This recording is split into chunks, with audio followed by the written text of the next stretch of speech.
निमंत्रण दिया, आप हमारे मंदिर नहीं आए, कोई कहेगा आप हमारे यहाँ नहीं आए, कोई कहेगा आप हमारे मंदिर नहीं पहुँचे, कोई कहेगा आप हमारे यहाँ नहीं आए। हम हाथ जोड़ के क्षमा चाहते हैं कि नवरात्रि चल रही थी और इस नवरात्रि में हमारी शंकर का अनुष्ठान बहुत ज़रूरी है, क्योंकि उस अनुष्ठान का फल केवल हम अकेले को नहीं मिलता, उस अनुष्ठान का फल इस व्यासपीठ से जिनकी गोद खाली है और जिनकी जेब खाली है उन सबको प्राप्त होता है। एक संत, एक साधु, एक तपस्वी, एक साधक, एक उपासक, एक गुरु कोई भी पूजन करता है, कोई भी अनुष्ठान करता है, कोई भी पाठ करता है, केवल उसके लिए नहीं होता। उसको जितने लोग फॉलो करते हैं, जितने लोग उसको सुनते हैं, जितने लोग उसको समझते हैं, जितने लोगों का उस पर दृष्टि पड़ती है, उस सारा पुण्य उन जीवों को प्राप्त होते चले जाते हैं। उन जीवों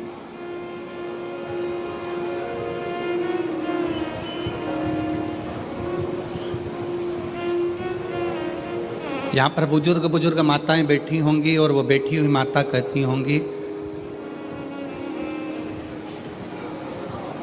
जब घर में बड़ा अनुष्ठान होता है तो कहीं जाया नहीं जाता है। बुजुर्ग माताएं जानती हैं।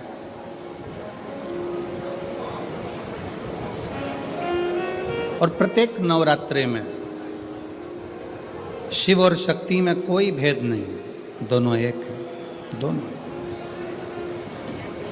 दोनों में कोई भेद। वो जैसे संत तुकाराम जी ने कहा था, राम कहो चाहे कृष्ण कहो, दोनों में कोई भेद नहीं है।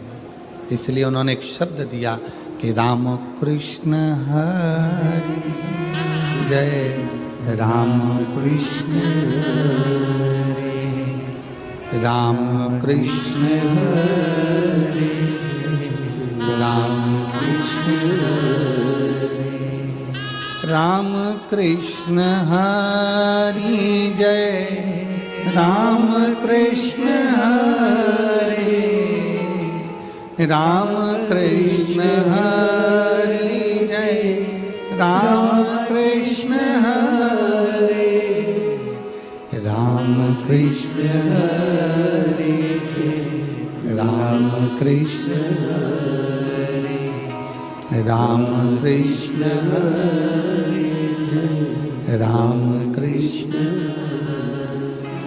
पावन पावन नाम राम कृष्ण हरि, पावन पावन नाम राम कृष्ण हरि, राम कृष्ण हरि जय, राम कृष्ण हरि, राम कृष्ण हरि जय, राम कृष्ण हरि। शिव में शक्ति में कोई अंतर नहीं, राम में कृष्ण में कोई अंतर नहीं है, शिव में नारायण में कोई अंतर नहीं है, ब्रह्मा विष्णु और महेश में कोई अंतर नहीं है। यह हमारी दृष्टि का भेद है, दृष्टि का। बेसन के लड्डू बना लो, चाहे बेसन की चक्की बना लो, चाहे बेसन की नुक्ती बना लो, उसमें दो चीज़ें बहुत ज़रूरी है।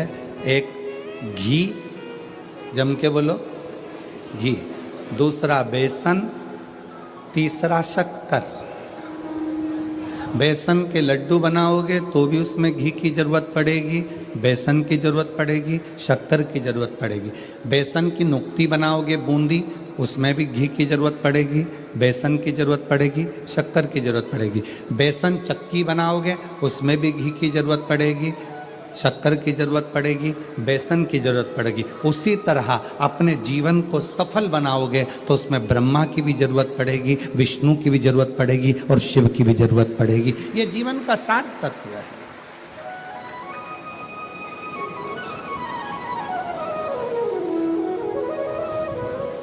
दुनिया कितनी भी भेद कर दे, कोई कहे हम राम वाले हैं, कोई कहे हम कृष्ण वाले हैं, कोई कहे हम नारायण वाले हैं, कोई कहे हम इस वाले हैं, कोई कहे हम उस वाले हैं, आपको भेद नहीं करना।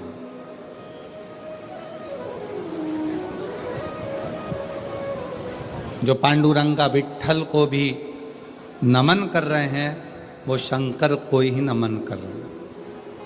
जो शंकर को नमन कर रहे हैं वो पांडुरंगा विट्ठल को नमन कर रहे हैं। दोनों में कोई भेद नहीं। आपकी दृष्टि पवित्र रखो। तुझ में रब दिखता है यारा में, हर एक में राम कृष्ण शिव हरि नजर आए, इससे बढ़कर सुख और क्या हो, क्या हो सकता।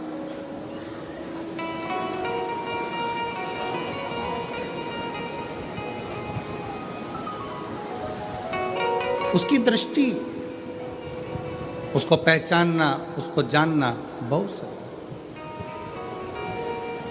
एक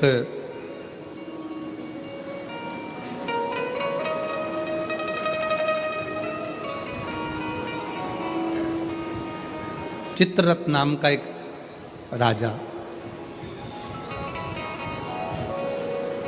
भगवान शंकर और मां जगत जननी आद्य शक्ति दुर्गा में भेद कर देता। शिव महापुराण का ये पवित्र चरित्र कहता है, शिव महापुराण की कथा कहती है, आप जब गीता प्रेस गोरखपुर की शिव पुराण अपने घर में लाकर अगर पढ़ेंगे तो उसमें आपको राजा चित्ररथ का चरित्र मिलेगा।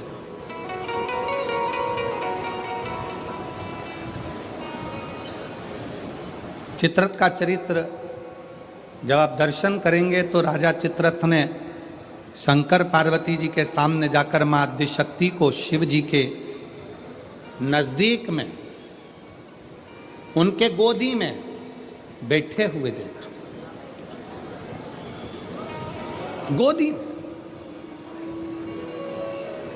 भारत की भूमि पर ऐसे कई मंदिर हैं जिन मंदिर में शंकर जी की गोदी में पार्वती जी को बैठा हुआ दिखाया गया। आप लोगों ने ऐसी मूर्ति का दर्शन कहीं ना कहीं करा ही होगा, आपके स्मरण में हो।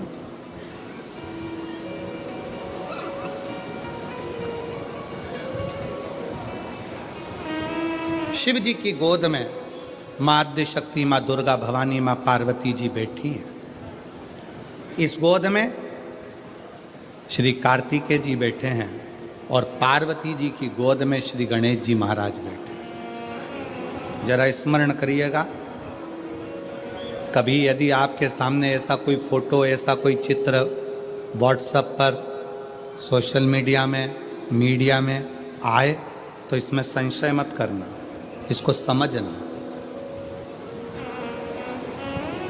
कि शिवजी ने अपनी गोद में, भगवान शंकर ने अपनी गोद में पार्वती जी को बिठाकर रखा है और पार्वती जी की गोद में श्री गणेश जी महाराज हैं। शिवजी की दूसरी गोद में, दूसरी जंघा पर भगवान श्री षडानंद कार्तिकेय जी विराजमान। और इस दर्शन को राजा चित्ररथ ने देख लिया। राजा चित्ररथ और राजा चित्ररथ ने देखा, हंसने लगा। बताओ, जगत का पालनहारा, जगत का पिता और जगत धात्री मां दुर्गा, जगत को चलाने वाला, जगत का देवता, जगत का देवाधिदेव महादेव और जगत जननी दुर्गा, ये कैसे बैठे हैं? ये बैठे कैसे?